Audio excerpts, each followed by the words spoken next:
Ketika Peugeot punya proyek gado-gado, yes, ini adalah hasil kolaborasi dari Citroen dan Toyota. Jadi sama-sama aja basisnya. Kalau di Toyota itu namanya Aygo, kalau di Citroen namanya C1. Kalau di Peugeot namanya adalah Peugeot 107. Itu dipakainya bareng-bareng. Jadi ini mobil gado-gado juga dari Prancis. Yang namanya mobil Prancis, Peugeot, Renault gitu ya, itu Renault, itulah pokoknya. Itu punya seni ya, karya seni. Seperti yang di belakang saya ini punya karya seni dan enak untuk dipandang oleh mata. Walaupun mobilnya dia kecil, tapi ini kayaknya masuk ke ruang tamu gitu ya, masih pantas-pantas saja. Padahal dia saingannya kalau secara harfiah gitu ya di Indonesia, dia saingannya adalah Daihatsu Ayla, Agya, Brio, ya mobil-mobil kecil karena dia mesinnya adalah 1000 cc. Dia tuh keluar dari tahun 2005 sebetulnya yang pre-facelift. Facelift yang pertama itu tahun 2007.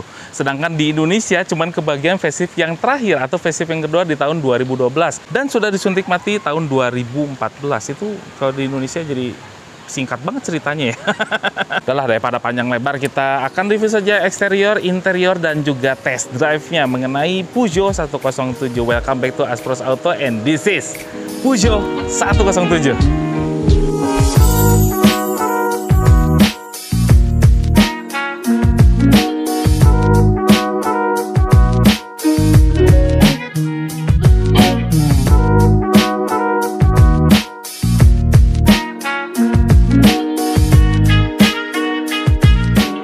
Sebelum kita mulai reviewnya, ada baiknya apabila sobat suka dengan channel Aspros Auto, segera klik like, share, subscribe, serta komen. Nah, itu kalau komen itu bisa membantu netizen yang lainnya. Kalau misalkan info yang saya berikan itu agak-agak buyar, nanti kalau misalnya kesalahan saya fatal sih, saya pin aja di komentar. Mobil ini saya pinjam dari Om Ivan, dari Go 90s. Yes, di situ lihat Instagramnya, dan kalau misalnya berminat dengan mobil ini, bisa diklik saja atau DM ke situ.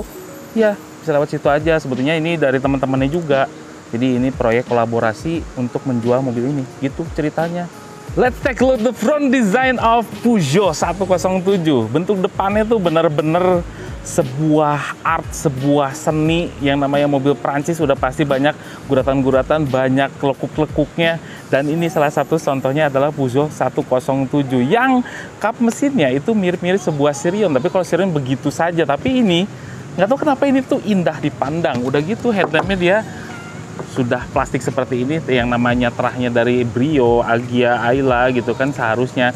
Makanya dia pakai halogen saja, belum ada teknologi HID, belum ada teknologi LED, dan lampu sennya di sini. Ini kayak Chile ya, di kotoran mata di sebelah sini gitu ya. Dan di bawahnya sudah ada fog lamp, dan ini sudah ada DRL. Yang DRL itu hanya ada di facelift keduanya dari 107, yang sebelum-sebelumnya itu nggak ada, dan bentuk bempernya tuh aneh. Nah, ini adalah versi full option, yang artinya bentuknya tuh ada bedanya dengan yang biasa, karena di sini sudah pakai kayak kawat kasa sepertinya. Cuman ini nggak tahu ya. Walaupun bentuknya seperti ini artistik, sampai di bawah-bawahnya juga artistik. Peugeot bisa bikin kayak gitu. Oh, ada alisnya. Ada alisnya. Di sini warna krom. Tuh kan kelihatan ini adalah sebuah mobil yang hemat ya. Ini kayak wipernya Datsun ya, yang cuman ada satu biji kayak gini. Karena yang Mercy itu walaupun cuman satu udah dipatenkan, makanya nggak bisa sama bentuknya. Ini itu mirip Datsun, mirip Etios wipernya. Kalau diperhatikan lebih detail lagi, bagian depannya itu mirip-mirip sebuah Yaris Bapau ya, yang agak diceperin sedikit kayak misalnya Bapau dituk gitu. Jadilah seperti ini, tapi ada aura-aura Brio-nya juga. Ke belakang itu mirip-mirip seperti Smart 44. Itu ada reviewnya tuh di Aspros Auto tuh, klik aja linknya sebelah situ. Nah, ini belakangnya seperti itu, dan ini nggak habis sampai di situ saja karena ini banyak quirky-nya juga. Ini adalah versi yang full option, yang artinya dia velgnya juga berbeda. Yes, ini adalah velg seperti Borbet gitu ya, bilangnya kan 195/45 ya profilnya, ring 15, dan ini dari baru pun sudah ada velg seperti ini. Jadi waktu itu ada opsionalnya full option atau yang standaran saja. Ini ternyata full option. Untung aja dapat. Lampu sen itu belum ada di bagian spion, adanya di bagian pinggir sebelah sini, dan spionnya juga lucu. Di sini ada paduan two-tone dan juga black dove seperti ini. Jadi kalau misalnya warna biru, sebelah sininya juga warna biru. Ini Keren kan? Nggak ada lagi mobil-mobil yang kayak gini.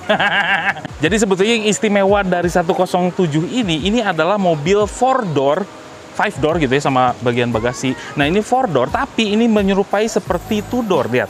Kayak gini, terus ini patahan-patahan garisnya tuh kayak 2 door banget gitu. Padahal di sini ada handle-nya. Ini kayak 2 door banget. Ini yang bikin istimewa. Padahal ini kalau di sini aja bukanya itu keren banget. Jadi kalau lihat dari samping tuh bener-bener 2 door gitu. Prancis. Yang lebih lucu lagi, itu kaca di bagian belakangnya dibukanya kayak zebra ya. Dibukanya dicungkil gitu aja. Jadi bukan turun ke bawah. Hanya yang ini saja yang bisa turun ke bawah kacanya. Unik. Ini adalah bentuk belakangnya. Sebuah Peugeot 107 yang sangat anti mainstream. Karena ini bentuk belakangnya mirip-mirip sebuah Smart 44. Nah, ini dari sini ya juga hampir mirip-mirip bulat-bulat gitu ya. Dan ini adalah versi yang special version yang artinya dia lampu belakangnya juga bening seperti ini. Karena yang standaran itu warnanya merah gitu ya. Dan juga ini untuk membuka bagasinya itu seperti Brio ya. Mungkin Brio ngikutin ini yang cuman kacanya aja. Bukanya juga gampang, cuma pakai tombol seperti ini dan ini terangkat. Ini keren sekali. Ini bagasinya. Bagasinya tuh kecil sama subwoofer aktif kayak gini aja udah habis space sampai setengahnya. Tapi ini dalam, yes, segini. Kira-kira dalamnya tuh segini. Kira-kira ya. Lumayan lah dalam. Jadi kalau misalnya bawa koper-koper yang gede-gede itu masih bisa muat di pinggirin kayak gitu.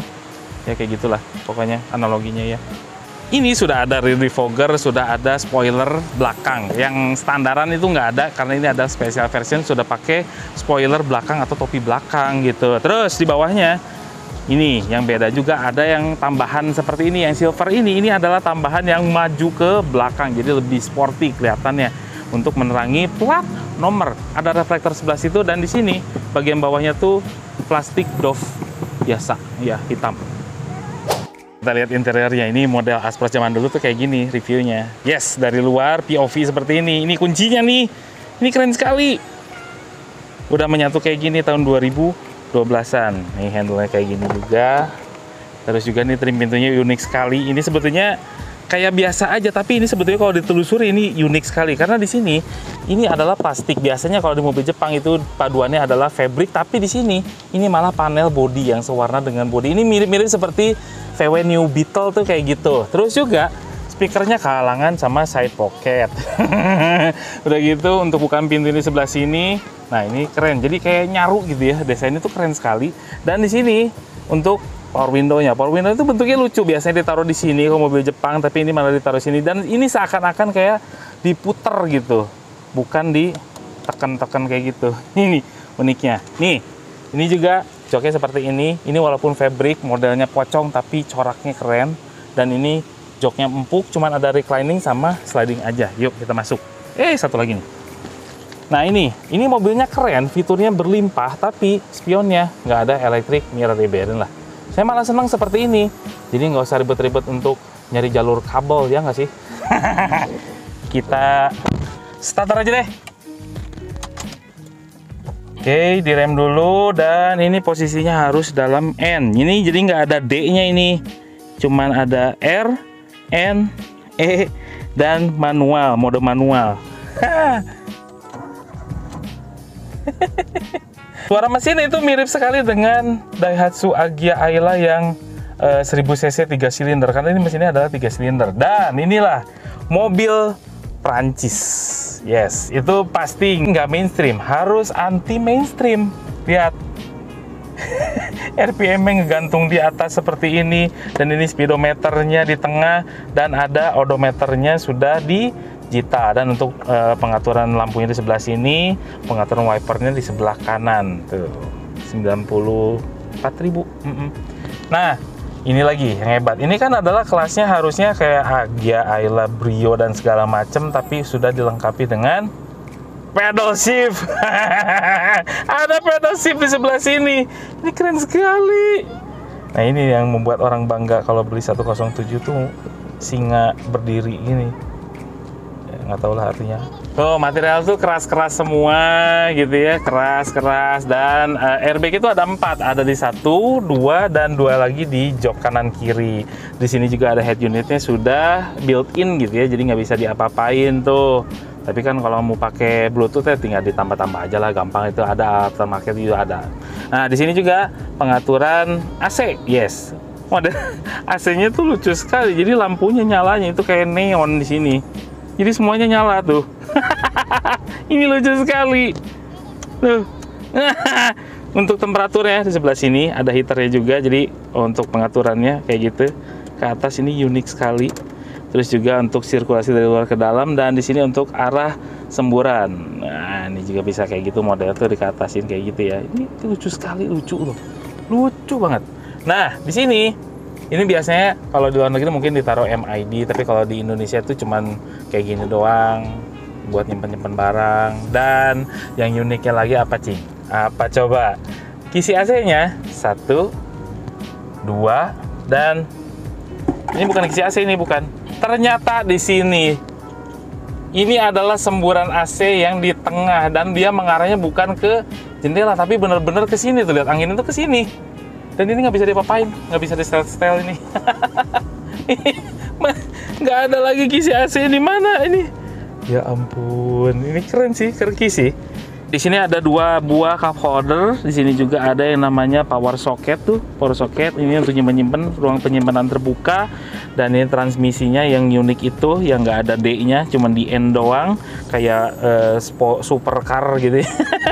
Di sini juga ada tempat nyimpen-nyimpen lagi, ada handbrake-nya di sebelah sini. Dah, kita lihat glove box-nya. Glove box-nya cukup kecil, ya, cukup kecil. Ya, cukup kecil sih. Cuman dalam sih. Kecil tapi dalam. Oke. Apalagi yang unik dari sini? Nah, ini dia. Ada apanya? Ada yang namanya vanity mirror, tapi belum ada lampunya juga. Dan di sini juga ada nih. Vanity mirror-nya ada di kedua sisi. Jadi keren nih. Pengaturan lampunya biasa aja sih. Biasa ya. Mode night and day nggak ada malah. Nggak ada mode night and day.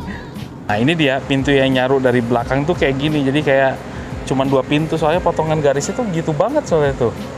Kayak cuman kaca udah gitu. Ini sayangnya handle-nya ada di sini, jadi kelihatan banget 4 pintunya. Nah, ini trim pintunya itu hampir serupa juga. Jadi sewarna dengan body, panel body. Sini plastik, dan di sini side pocketnya yang bisa menelan botol nih. Gede daripada yang depan. Yuk kita masuk aja. Jadi model joknya tuh kayak gini, flat gitu ya, nggak ada undek-undekannya, nggak ada. Yang lucu lagi adalah model depan kan pocong tuh headrestnya, yang belakang malah kepisah. Prancis. Nah, masuk seluas apa? Ini posisi mengemudi ya. Jadi si jok ke depan ini ternyata dia agak-agak sempit. Nih lihat, tuh sempit. Headroomnya 2 jari, dan posisi duduknya agak-agak tegak. Jadi bagian belakang sepertinya nggak sempit yang dibayangkan, nggak sesempit dari Nissan Juke, tapi ini nggak enak posisi duduknya. Lebih enak di depan. Duduknya agak-agak keras sedikit, dan ada seat belt juga di sebelah sini. Dan untuk buka kaca seperti biasa di sini kayak zebra. Dah. Sini nggak ada kantong juga, ada cup holder di bagian tengah, dan di bagian bawah sini gundukannya nggak terlalu gede-gede amat sih. Nah, ini adalah mesin yang dipakai oleh Peugeot 107 dengan kode mesin 1KR FE. Dia kecil cc-nya, 1000 cc dan 3 silinder, ya mirip-mirip seperti Toyota gitu ya, dan ya itu cuma 12 valve gitu ya, disalurkan ke roda depan, dan juga transmisinya ada 2 pilihan, tapi sayangnya di Indonesia sih cuma yang Matic-nya aja. Matic-nya juga ini adalah disebutnya tuh Matic 2-tronic, yang artinya manual yang diotomatiskan, mirip-mirip seperti Wagon R Karimun yang AGS ya, itu kayak gitu. Nah, kalau di luar negeri itu ada pilihan mesin satu lagi, yaitu yang dieselnya 1400 cc. Cuma sayangnya di Indonesia cuma dapat mesin yang ini aja. Akhirnya bisa mencoba Peugeot 107 107. Kayak ada 107 tapi 107 kalau yang ini. Salah satu impresi ketika kita masuk yaitu kita merasa kerki, kita merasa bisa mengoprek yang ada di bagian mobil ini gitu. Gak seperti kita kebanyakan nyetir mobil-mobil Jepang gitu ya, RPM tuh ngapung gitu, speedometernya kecil kayak Mini Cooper di bagian tengah sebelah sini gitu ya. Dan juga ini audionya lumayan kalau untuk yang standar, tapi ini udah ditambahin sama subwoofer ya pasti enak lah. Akhirnya hampir mirip antara perpaduan mobil Eropa dan mobil Jepang. Jadi ada Eropa-Eropanya, ada Jepang-Jepangnya. Jepangnya itu gesitnya dapat, Eropanya, klasinya atau suspensinya juga enak. Salah satu yang paling mengganggu saya di Peugeot 107 ini adalah transmisinya. Yes, ini mirip kayak Wagon R AGS yang agak endut-endutan gitu di awal-awal. Tapi kalau udah jalan, kita udah jalannya konstan gitu, itu enak. Nggak kerasa malah perpindahan giginya. Cuman kalau pas awal-awal aja nih kayak kita misalnya stop and go, ada salah satu nilai plus yang paling besar di Peugeot 107 yaitu, kalau ada yang nanya cara ngerawatnya kayak gimana, kayak mobil manual saja yang ditambahkan oleh modul. Cara kerjanya kan seperti itu. Ini adalah transmisi manual yang dimetik-metikkan, sama juga dengan Karimun Wagon R yang AGS itu kayak gitu juga. Jadi masih ada kampas koplingnya kayak mobil manual, tapi ada mekanisme yang membantu dia membuat jadi metik gitu loh ceritanya. Itu Tronic kalau di Peugeot namanya. Kalau transmisinya emang seperti itu, makanya kalau untuk sehari-hari itu lebih enaknya kita ke mode yang manual. Yes, ada di tongkat transmisi juga, ada juga di pedal shift. Itu senengnya dari 107. Ini anehnya, walaupun dia 3 silinder, outputnya kecil, tapi kerasanya tuh kayak tenaganya tuh gede. Atau mungkin karena bobotnya ini lebih enteng kali ya. Karena mungkin bobotnya enteng, jadi manuvernya lebih lincah, handlingnya juga asik. Tenaganya, wow, ngacleng nih mobil. Wow, urusan tenaga emang deh. Walaupun 1000 cc ini nggak kayak 1000 cc, kayak 1200-nya Etios. Iya, 4 silinder pada dia mesinnya 3 silinder.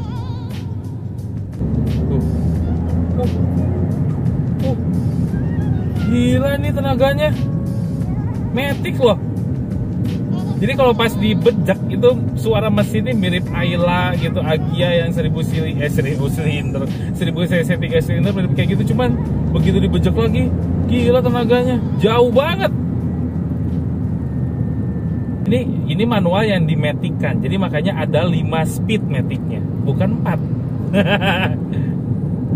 Remnya sudah cakram di bagian depan, belakangnya masih tromol, cuman sudah ABS, sudah EBD, terus juga sistem keselamatannya lengkap. Sini ada airbag 2 di bagian depan dan 2 lagi di bagian supir dan penumpang kiri kanan. Kita coba akselerasinya.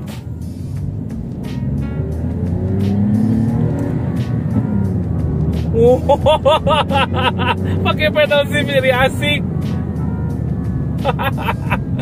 asik. Ini asik sih. Kegerapan kabinnya tergolong baik.